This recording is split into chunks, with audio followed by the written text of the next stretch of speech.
Welcome to the commentary booth where we watch and you guessed it, commentate on the week that was in movies and TV.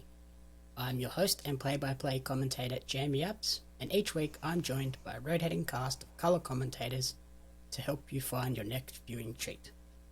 This week I'm joined by an impact fee technician who lists their favourite movie as A Nightmare on Elm Street and favourite TV show as Golden Girls. Welcome back to the show, Corrina Mabey. Hello. What's that? Whoop, whoop. Someone is very energetic today. How many coffees or energy drinks have you had? I had one coffee this morning, and you and I both know I don't measure on my coffee, so I don't know how strong it was. And So probably three. Then I had like a 16-ounce can of Ghost energy drink that tasted like a blue raspberry Sour Patch Kid. That explains a lot. So yeah, I'm good. It's all good in the hood. You know. Yeah, I popped that energy drink like 5 hours ago, but I didn't finish it until like I almost left work. I babied it. Okay. I didn't just slam it. That explains a lot then. If I slammed it, I would have been crashing. So I was prepared. Yeah, I guess that's somewhat smart. You know. So we're back again this week for the next episode in our The Last of Us series reviews. Today looking at episode 6 of the series. Before we dive into this episode, what did you think of this one? It's kind of been like a rinse and repeat for me. I haven't found a bad episode yet, so I'm really thankful for that. I've been thoroughly impressed with the whole series thus far, but I also think I look at it from a different perspective since I've never played the game all the way through. So from just like a normal viewer's watch, it's been really fun. Yeah, you're kind of getting surprised by some of the twists and turns that were going on throughout the series. And had no warning whatsoever. No one's like, hey, by the way, prepare for heartache and all kinds of emotions, and then kind of happy emotions and more heartache. So cool. I did tell you this was a sad story. Yeah, but you didn't tell me how sad it was. Like, no one's fully told me, like, it's going to rip out your heart and then kind of put it back together and then rip it out some more. So. Yep, that's what The Last of Us does. Yeah, it's good times. So episode 6 sees us continuing our journey westward, but picks up right after Henry has shot Sam. We get sort of a replay and recap of that scene. That's this episode. I think that's the heaviest part of the episode. We get a bit of a moment of dread at the very end, but this is the biggest heartbreaking moment of the episode. And then we flash forward 3 months and we're in the middle of winter, which in the game is a very big part of this story, and the moment where Ellie kind of transitions into a capable survivor by herself, not necessarily by choice, but through kind of just being forced into this moment. Yeah. I kind of hate the fact that they went back and did like that flashback of that gut-wrenching moment. I could have lived without that, but I get why they did it. So it makes sense. However, I was not very happy with it. It kind of set the mood for me. What I thought was going to be the mood for that whole episode was just like them kind of like living with this whole entire thing and like processing it for a long while. But I'm glad it was not that. I'm glad it was just a very quick kind of flashback. Yeah, I think like in the game, I'm pretty sure after that moment it does just do this big like 3-month time jump to get us straight to winter. And yeah, I think if they'd done that in the show without having that recap at the start of the episode, it would have almost felt like 2 disjointed, disconnected seasons. So I think it was necessary to put that flashback in at the start to set the tone and remind us where we were and now where we're headed. Yeah. No, and it makes sense. I just wasn't a fan, clearly. So once we do make that jump forward to winter, snow everywhere, we find we follow a man walking through the scrub holding 3 rabbits, which... Did you initially think that was Joel as well? Yes, yes, I did. I was Same. like, oh, cool, hunting season. Awesome, they found food. Yep. So initially think this is Joel walking through the forest, but we quickly learn that it's not Joel, it's this other random guy who returns back to his remote cabin to find that his wife is being held hostage by Joel. And Joel is there essentially needing directions. They're kind of lost out in this open where everything is just white at the moment. Yeah. And they're still trying to work out how do they get to where Tommy is, where is Tommy even. They're asking this guy, has he seen anybody that looks like me or whatever, and do they know where fireflies are or stuff like that. And I love that the guy's just kind of like, no.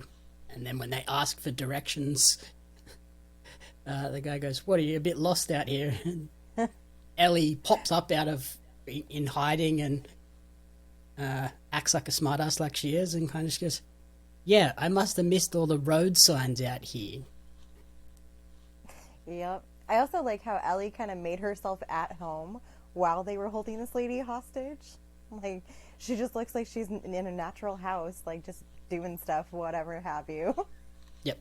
And I thought that was a very cool way to sort of lighten the mood a little bit in this scene, because we're seeing our 2 sort of main characters do something quite dastardly and sinister, holding this old lady at gunpoint hostage. Even though she seems pretty calm with it, like she got them food and tea and everything, and she's just chilling, waiting for her husband to get home. Yeah, she doesn't look a bit concerned at all. Like, she's either not buying it, like thinking that like Joel's not really serious about what's going on and he's just messing with her. Even though he looks very serious, she just seems very casual and carefree. Yeah, which is very weird. Like, really strange. In this universe, I'd be petrified of anybody coming in and acting like that, but she's just kind of like, yeah, I'm all good. Yeah. Yeah, here, have some dinner. You look cold.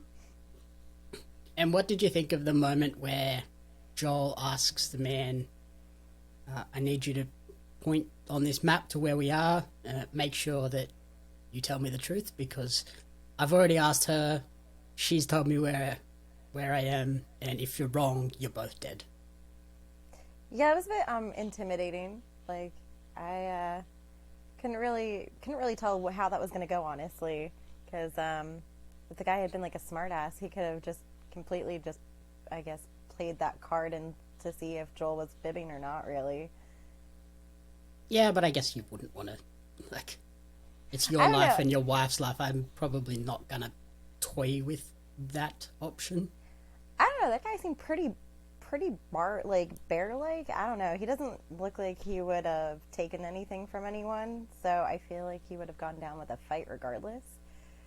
So, but he's also I don't know. Unarmed, whereas Joel has a gun pointed at him. Who knows? They could have had stuff like hidden in that cabin that no one else knew about except them. Throw like a hunting knife out of the couch or something. I guess. But I did like, I think that's such a cool way of like getting directions from someone and making sure it's correct. Like, get one person to point at it. Yeah. Okay, that's where I am. Now you point at it and tell me where we are, and if they're different, well, one of you is lying. Yeah, who's lying to me and why are you going to die now kind of moment. But I love that the husband looks at the wife and just goes, did you tell him the truth? Yes. Are you telling me the truth? Yes. Okay, well, I better actually point to where we really are. yeah, it's such that understanding.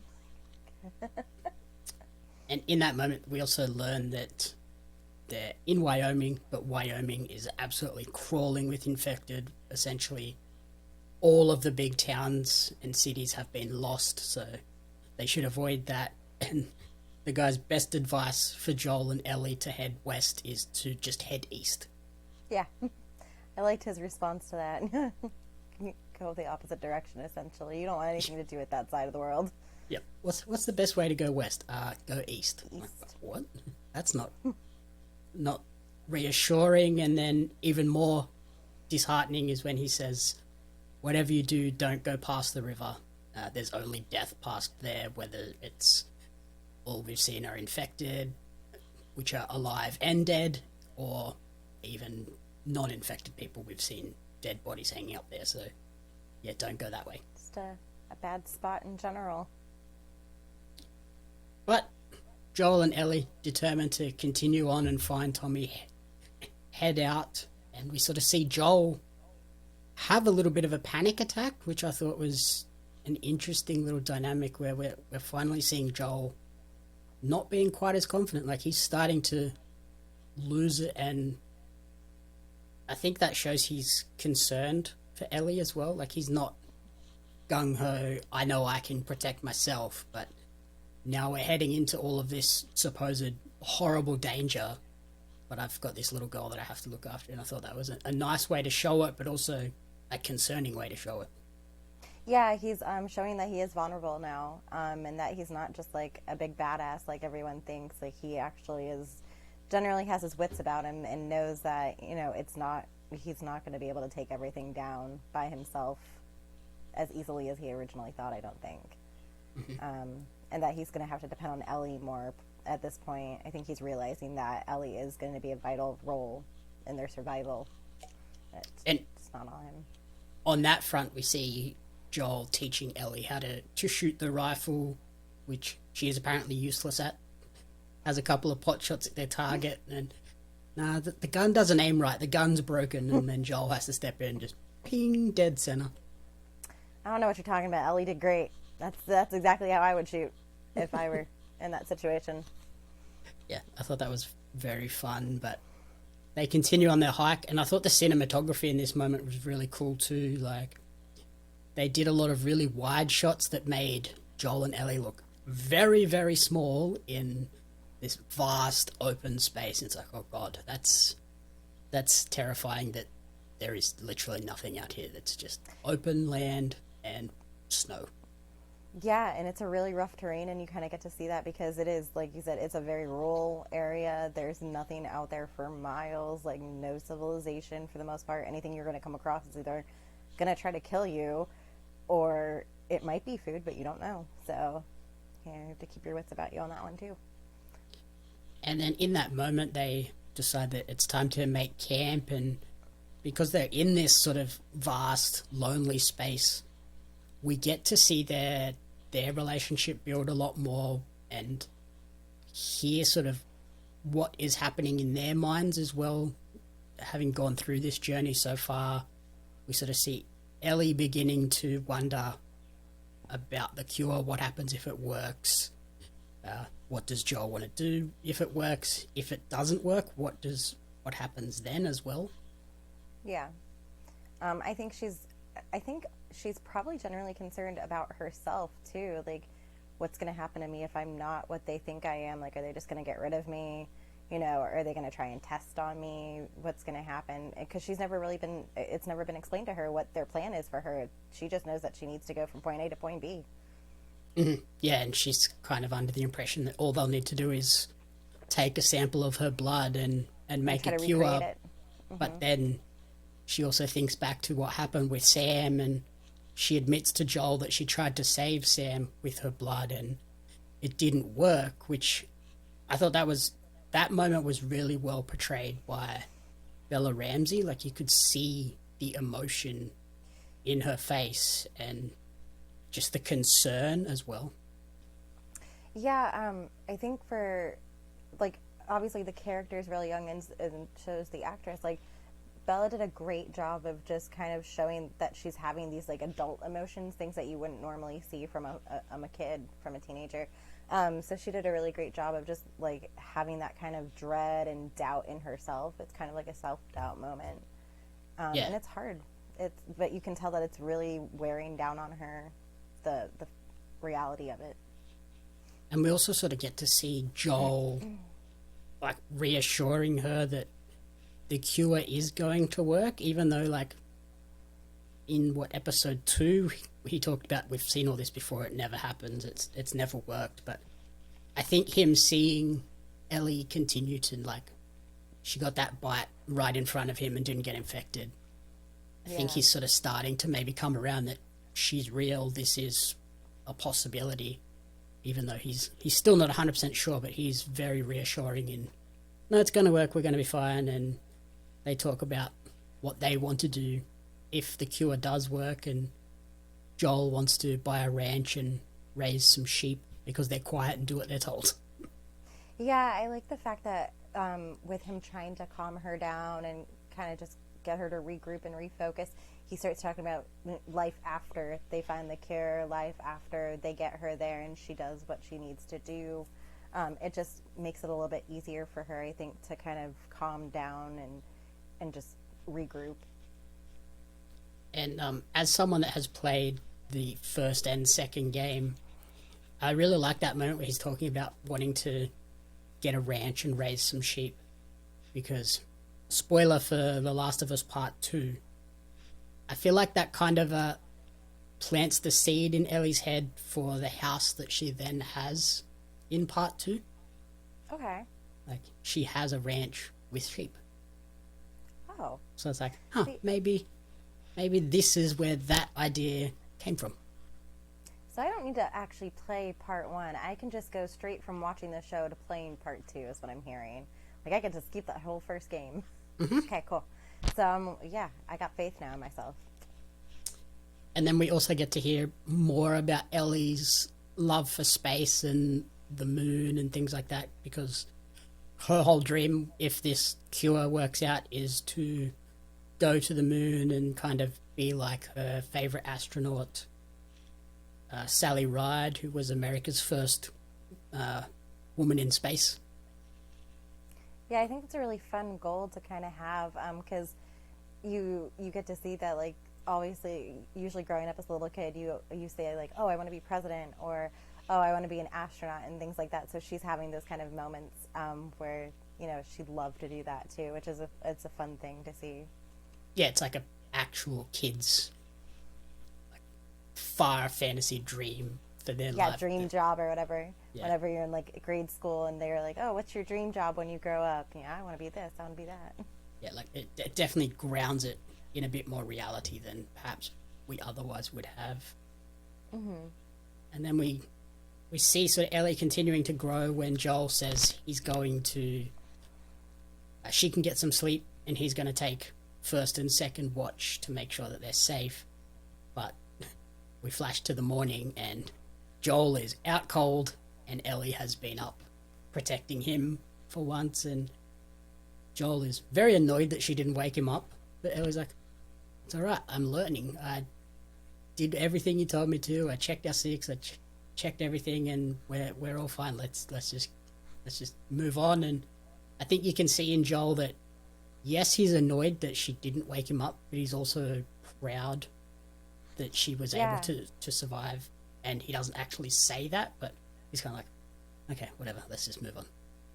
Yeah, it's almost like a proud dad moment, like, oh, she's catching on, like, I've done a good job, I feel okay that she did this, even though I'm kind of pissed, but still okay. I think he knows that if anything crazy were to happen, she would have, you know, woken him up if she couldn't have handled it. Mm-hmm. Yeah, I think if she'd seen anything that was concerning, she would have just immediately woken him up, but yeah, everything was kind of pretty safe, and they're in, like we said, this wide open space. It's very difficult for anything to kind of sneak up on where they were. Yeah.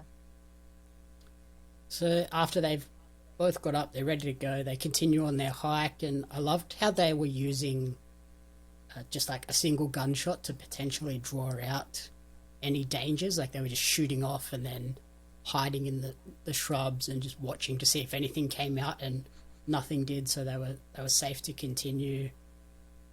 We see the scene where they cross the bridge from the trailer, which was, again, it's such a cool shot of snow, bridge, and then there's just these two lone figures walking across an empty, isolated bridge. Yeah, you really get to see just, like, how alone they really are in that area, at least. It's just very surreal. Like, you never see those kind of moments on a daily basis unless you're kind of, you know, in a secluded area. Especially because it is like this big, complex bridge. It's not just a basic ass bridge in the middle of nowhere. It's like, it's this big complex bridge, so you kind of get the sense that there was obviously a lot of sort of civilization in around here 20 years prior, but now there's just nothing. Yeah, it is. It's kind of a weird kind of moment to take in too, knowing that it was a very busy area probably at one point, and now it's just completely, deserted.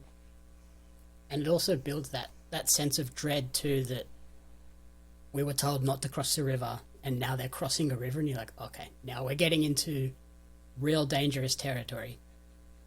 Yeah, it's a kind of a scary moment, I think, for them. But they realize, like, that's the only way they can go. Like, they have to keep moving forward, and that's their eventual path. So, just better do it now. But then to sort of lighten the mood a little bit, we see Ellie trying to learn how to whistle, which I thought was very fun because that's a moment pulled directly from the game as well. Oh, is it really? Mm-hmm. Oh, that's fun. I didn't know that. And then she also makes a joke about wanting to learn how to hunt and dress animals, but then when Joel explains what it is, she's like, that's a weird name for that, it should be undressing.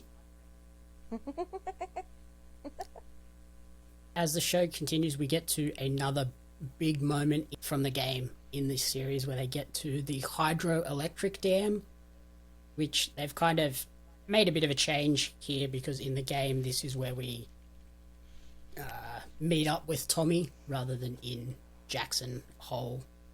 In the actual township, we meet up with him inside the dam, but we don't get it quite that way here. But I also love that Ellie tries to ask Joel how does that work? Like, what does the dam do? And he's just like, I don't know, don't ask me. And she's like, you could have just told me anything, I would have believed you. Yeah, it's like she wouldn't have known either way. She's never seen outside that like one little area, so tell her whatever you want. And instead he's just like, no, I'm gonna be real with her. I have no clue. Mm-hmm. And then that also builds a bit more of that sense of dread too, because we saw them cross the river, which we thought was the Death River, but it's apparently not. It might be this river, which is very concerning because then we get the horse riders coming over the ridge and it's like, uh-oh, now we're in, this is terror-inducing. We are in very bad space now. Yeah, they have no clue. And you can see it on their faces too. It's just like, oh, great, okay. How are we going to do this? Especially by the time they see those horse riders and there's, 8 or 9 of them, and they're like, oh, well, we can't do anything now. There's all these people on horses and they're really close to us. We're not going to be able to run away and hide. Nope. It's just too open of an area. So, yeah, they kind of submit in and just do what they need to, but when they pull out the dog to start sniffing them to check if they're infected, that's when this scene gets very intense and very, very scary. Yeah, it's so weird. Anytime that anyone approaches Ellie to test her or, like, check her out, it always gives me almost, like, anxiety. Like, when they were first escaping and the guy's, like, checking her, and that's when Tess finds out she's infected. It was like, oh, God, no. And it's just, every time that happens, I'm just like, fuck, don't know. And I think this one was even scarier, too, because, like, when they bring that dog out to... It seems like it's a crazy vicious dog, and if it sniffs that she has the infection, it's just going to like rip her to shreds. Yeah, absolutely. And yeah, you kind of see Joel freaking out over that, but he's just frozen too. He doesn't do anything, which is like, what? This is the second time you've seen her potentially getting tested and have done nothing, and it's kind of just been up to her to solve the issue, but thankfully she doesn't have to. She just makes friends with the dog this time. Yeah, and I think that kind of gave her a moment to also be a little kid. Is just like, oh, I get to play with a puppy. This is fun. What do I do with this? It's licking me. Like, what?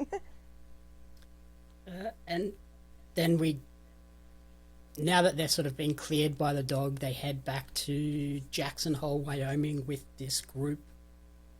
We get to see a bunch of other kids in the town, which is very cool, sort of for Ellie to be able to interact with people her own age rather than, again, just being with older people. And Joel gets reunited with Tommy, which was another very emotional but also like happy scene as well. Yeah, no, it was great.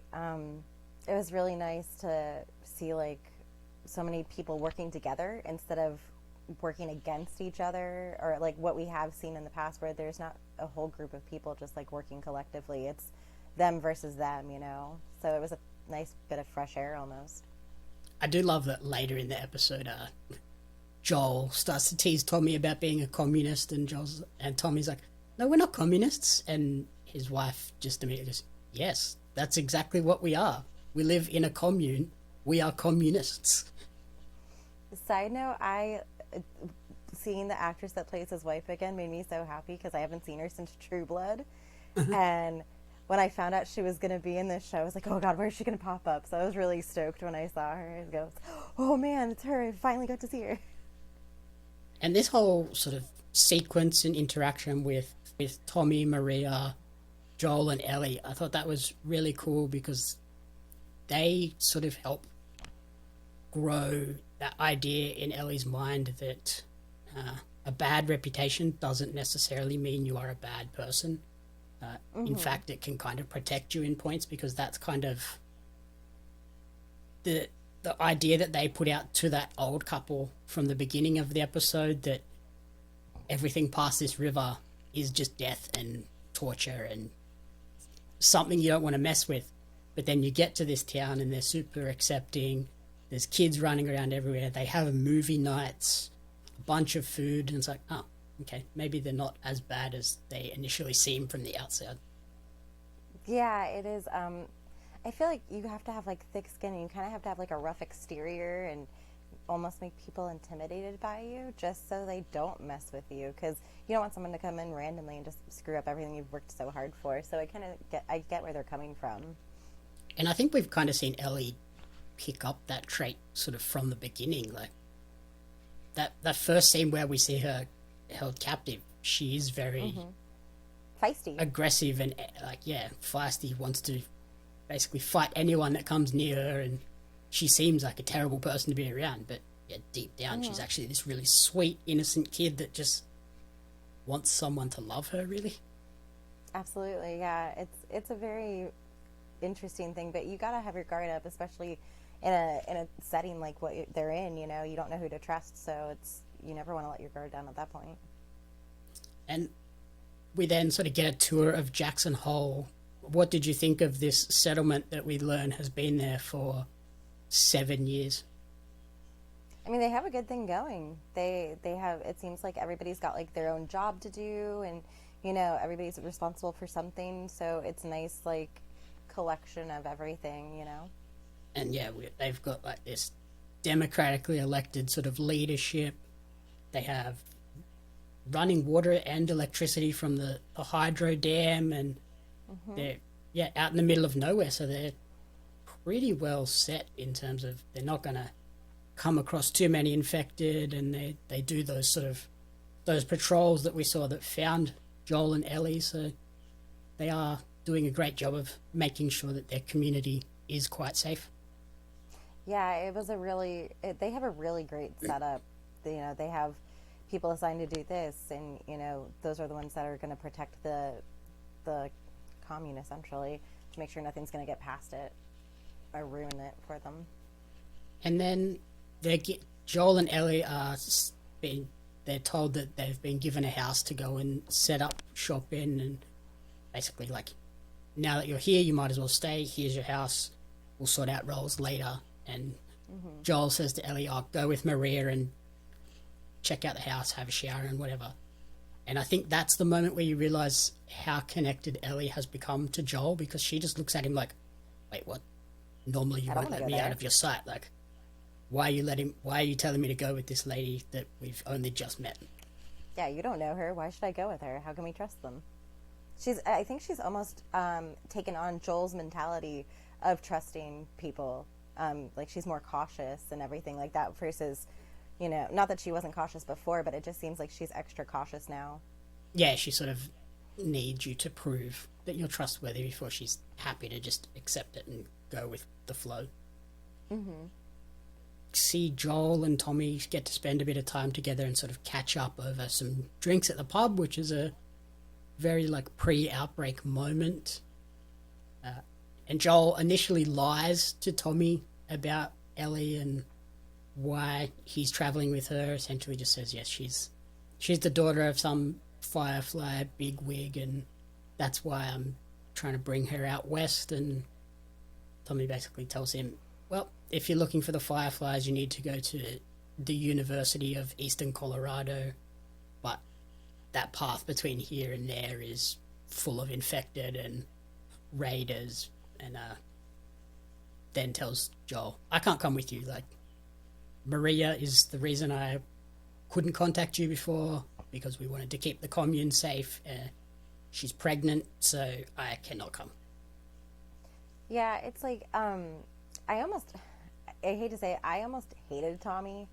Like, I understand he's Joel's brother and they have a really great connection, but I actually hated his character for the sheer fact that, you know, Joel's whole goal was to like be reunited with his brother, and now his brother almost seems like he's turned his back on his actual family because he's gathered a new family, essentially. Like, he's acquired a new family and a whole new personality and everything.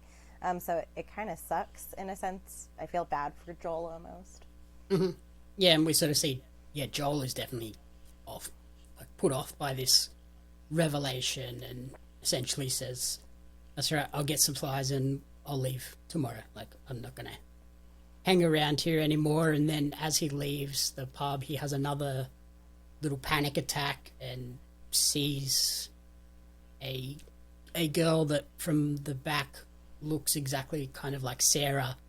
And that's when the panic attack like really gets strong, and we sort of see that even though her death happened, 20 years prior, he's still struggling with this whole situation, and dealing with Ellie is kind of bringing those emotions back up, which is very concerning and scary and sad. Mm-hmm. And then, like, I know that Maria is kind of the person who brings up Sarah to Ellie, because Ellie's never really been fully brought into that and what happened and stuff like that. And it almost kind of sucks because I feel like it wasn't really her story to tell Ellie, but at the same time, Joel was never going to tell her, so someone had to do it. It's just really unfortunate. Yeah, this is an episode where they kind of both have to deal with their past and open up a lot more to each other about their past, and sort of explain, this is why I'm doing this is why I am the way I am. And it's a very important moment for their relationship, where I think Ellie understands Joel a lot more just by learning about the fact that Sarah was Joel's daughter and she's dead. Mm-hmm. And I feel like it was a bit of information that probably could have helped them a lot earlier on, but obviously Joel didn't really know how to approach it, nor did he probably want to. It's just his way of grieving. He doesn't express it. He just keeps it inside. Mm-hmm. So then, like we said, they go to that community movie night, and then Tommy apologizes to Joel about what he said about Sarah, and how, just because she died doesn't mean you had to as well, and your life has to end. But this is when Joel finally tells Tommy about the real story behind Ellie and what's happening with her, and why it is so important that he gets her to the Fireflies. Mm-hmm. Yeah, it's kind of a weird situation. Like, I don't know if I had been in Joel's shoes if I would have even told him, honestly. I know it's his brother and stuff, but I probably would have just not said shit. Just went on my merry way.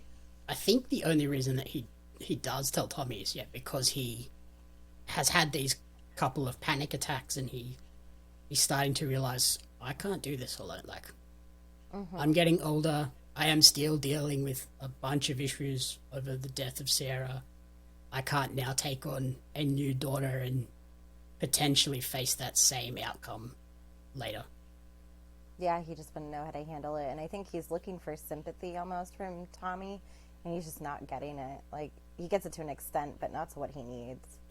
Yeah, I do like that Tommy obviously has the perfect reaction when he's told that Ellie has been bitten. he freaks out like, what, why did you bring her in here, where is she? But What the hell? he sort of calms down a little bit, and so yeah, like he's initially scared to learn that she's immune, but then he's intrigued and says, okay, explain, tell me more. And he kind of does agree that he will take on this job of getting Ellie to the university. I thought this was Pedro's most emotional episode in terms of the portrayal of Joel. Yeah, no, I would agree because he's having to, deal and come to terms with a lot of his past in this one episode, which we really haven't seen a lot of with him. But I think just being reunited with his brother really made that kind of come through a little bit more. And I love this sort of storytelling technique where they show Ellie essentially sneaking out of the movie night and like walking down the street, but they don't show her specifically over like listening in on Tommy and Joel's conversation. But then when Joel goes to meet her at the house, we learn that she overheard this whole conversation, and she's really annoyed that Joel has decided he's going to leave her and basically put the task on Tommy instead. Again, an incredibly powerful performance by Bella Ramsey, which has like this mixture of anger, being scared, and being really sad too that she's now losing another person that she has kind of built a bond with. Yeah, it's almost like having like an abandonment issue kind of arise because she doesn't know how to handle it. Like she's always kind of been without family, so she's finally started to make a connection with people, and then everybody just keeps leaving her. Like, so I feel really bad, and I see where her emotions are coming from at that point. And it's in this moment too where Joel finds out that she now knows about Sarah because Ellie says to him, I'm not her. Yeah, it definitely took a toll, I think, on both of them when she was just kind of, not even lashing out, but just kind of letting her emotions out with that.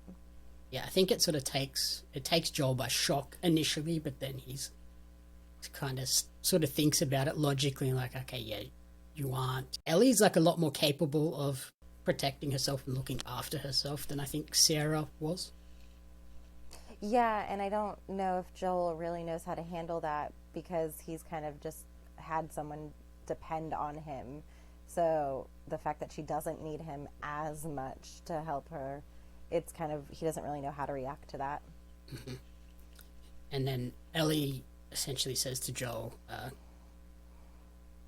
I would be more scared with anybody other than you, so why are you leaving me? I would much prefer to be with you in this crappy situation. And I think in a harsh way Joel tries to continue to push her away, but he still doesn't look like he's settled on that. He still looks pained by that decision, and we get him having a flashback to Sarah at Christmas, and I think maybe that is the moment where he realizes, yeah, no, I can't do this. I need to stick with this girl and help her on this journey.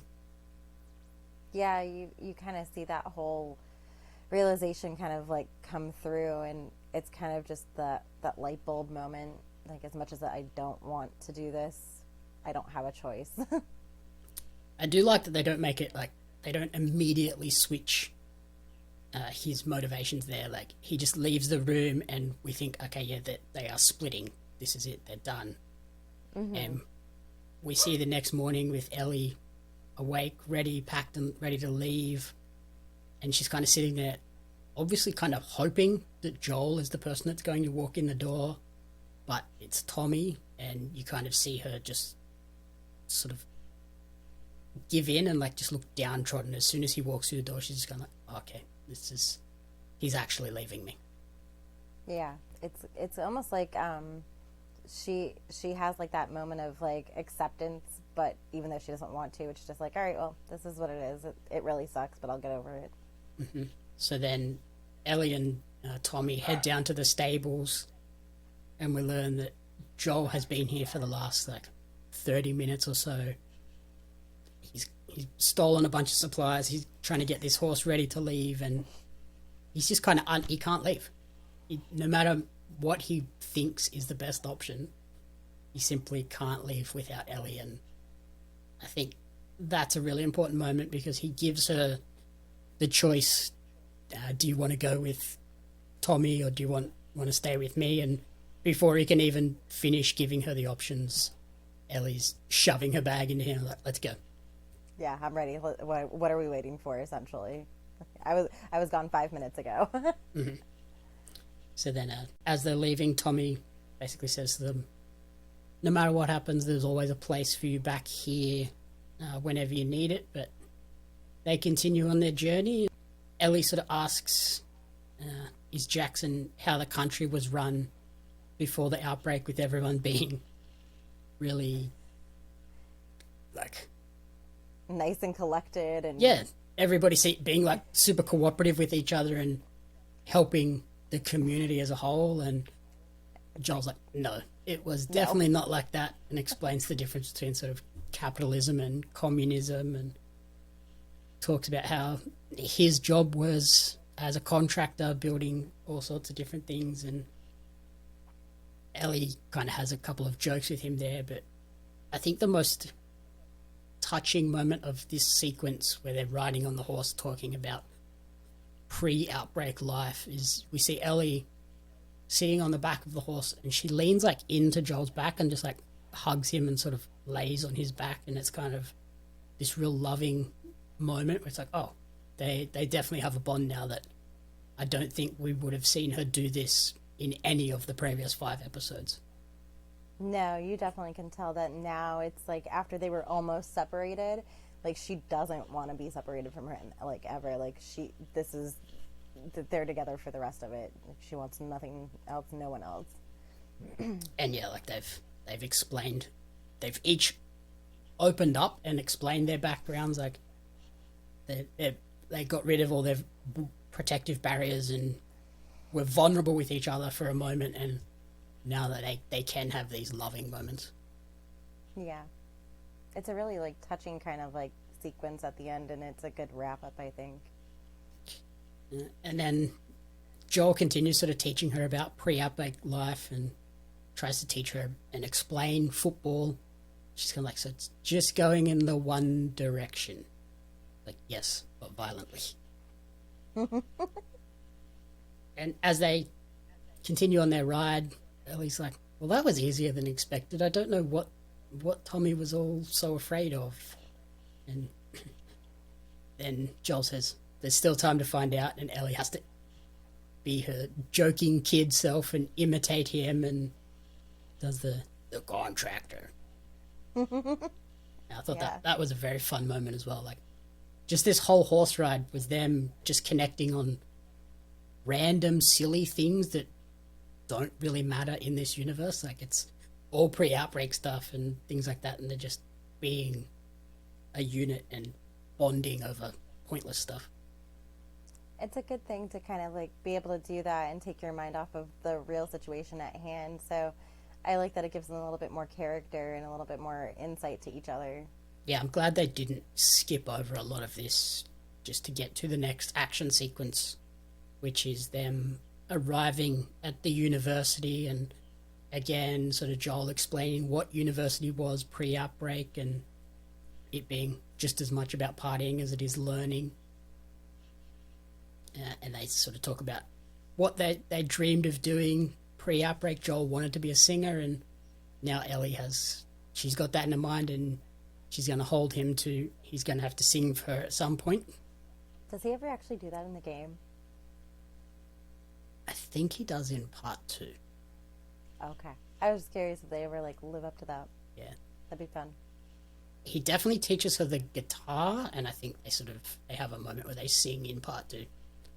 Oh, cute. Okay. And yeah, I love how Ellie's whole mantra for that moment is, I'm going to save the fucking world, man. It's the least you can do. Such a good thing. Such a good line. And then they continue to go through the university, and they come across the monkeys running through the campus. What did you think of that moment? Were you surprised to see monkeys running around this snow-covered campus? At this point, nothing should really surprise me that they come across. Like, if I saw just like a tiger in the woods, This isn't The Walking Dead. I get that, okay, whatever. I'm just saying, like, if I saw random animals, like, at this point, I'd be like, all right, well, I mean, I'm sure there was a zoo around here somewhere, so they all got loose and procreated. What else are you going to do for 20 years? That's, yeah, very true. So then they see the Firefly tag on the sign to the science lab, so they head down there and come across a bunch of, like, sandbag guard outposts, but there's no guards, which immediately puts Ellie and Joel on edge, and sort of Joel's like, okay, time to get your gun. He's happy for her to, like we saw back in the Sam and Henry episode, he's happy for her to use this gun now and can rely on her to sort of protect herself and protect him if need be.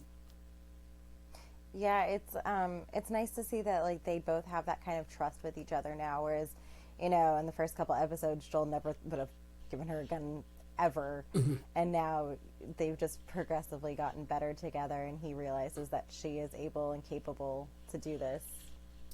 And then as they sort of search through the university and the labs, I thought just that the set dressing in this moment was very well done. Like, it looked like it was, everyone had left in a rush, and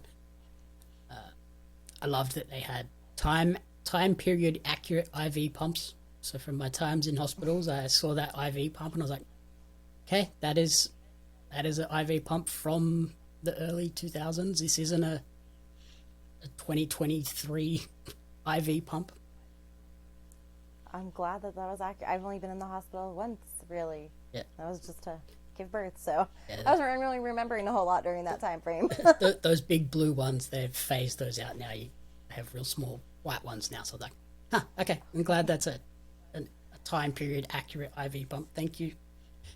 And then they go into the science lab, which just like the layout of that room is ripped straight from the game. So I don't know whether it's they actually went to this university and scanned this room for the game, or they built a set directly based on what they had in the game.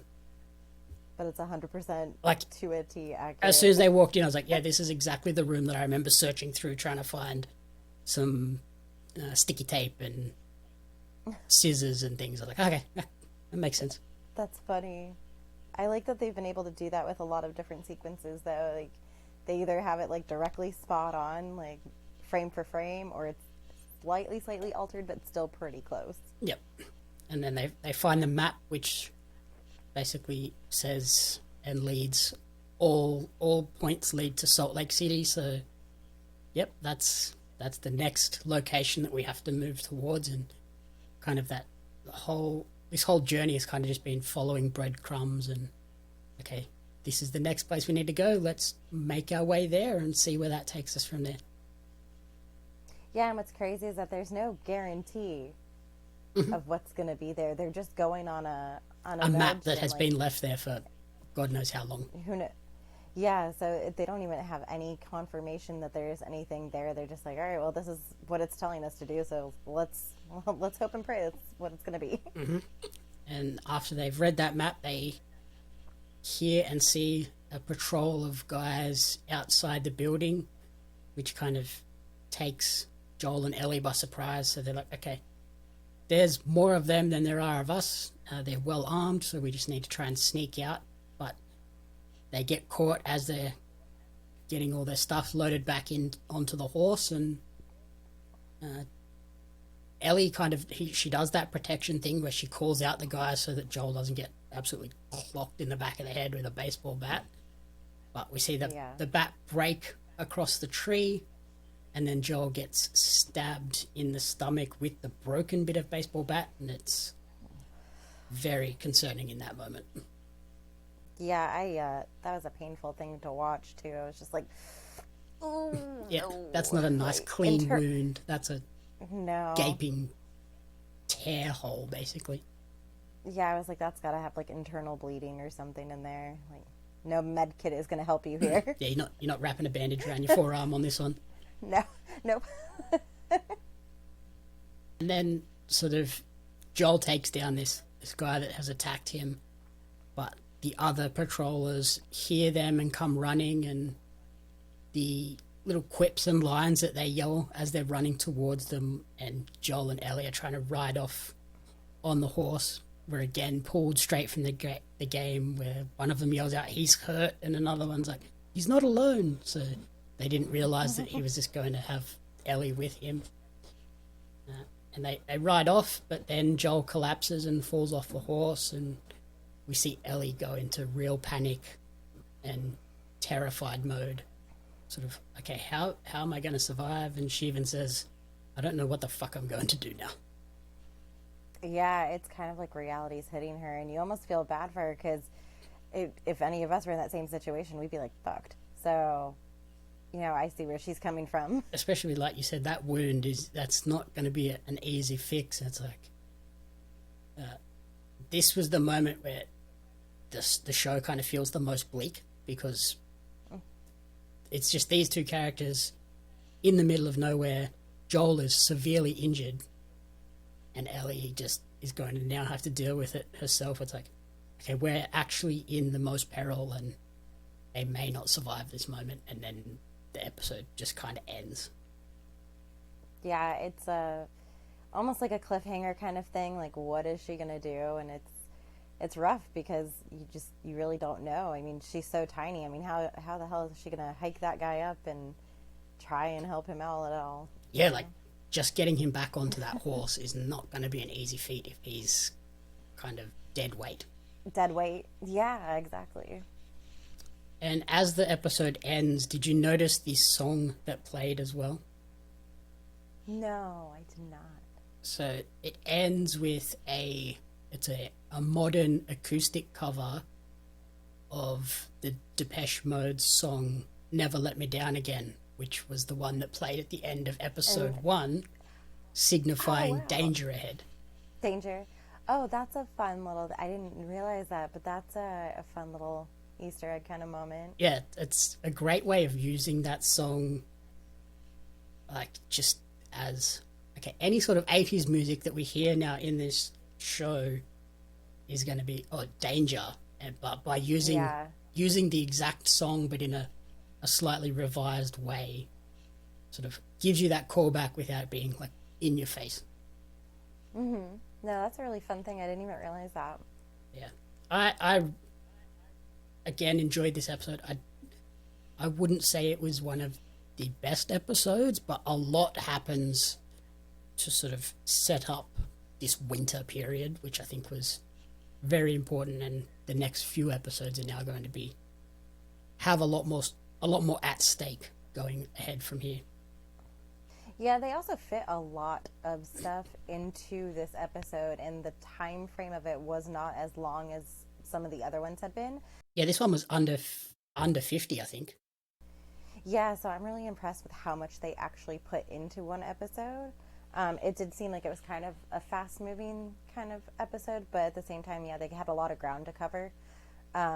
So it wasn't terrible. It seemed like there was a lot to take in. Yeah, it's a very dense, plot-heavy episode, especially because that first 15 minutes in the snow as they're sort of traveling, there's not a huge amount that happens.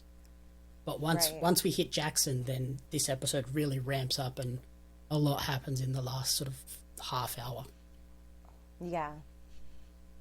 So in terms of your rating, what would you give this episode? I'm still gonna go with like a 4.5, 5. This is probably like my... I mean, not that any of them have been a low rating, but of all of them so far, this is probably my lowest rated one. Mm-hmm. Yeah, I think this one's a 4. Like, there's not a lot of huge moments that are going to stick out apart from the stabbing at the end as moments that you need to go back and rewatch and sort of pick up other little cues. But like I said, it's a lot of very important foundation laying moments to set all the dominoes up for the run home into the end of the series. Yeah, I feel like without the emotion that they showed and without the bonding that they showed in this episode, you wouldn't have the kind of connection that I feel we're going to have at the end of the season or towards the end of the show. Alrighty, that's The Last of Us, episode 6. Thank you everyone for listening to the commentary booth. If you enjoyed the show, please remember to rate, review, and subscribe on podcast services and on YouTube. You can follow Corrina on Instagram at Miss Corrina Renee, and you can follow me on social media at Jamie Media and at Pario Magazine. The commentary booth is a fan-funded production of Jamie Apps Media. You can support the podcast alongside our magazine, Pario Magazine, on Patreon at patreon.com/Jamie Apps Media.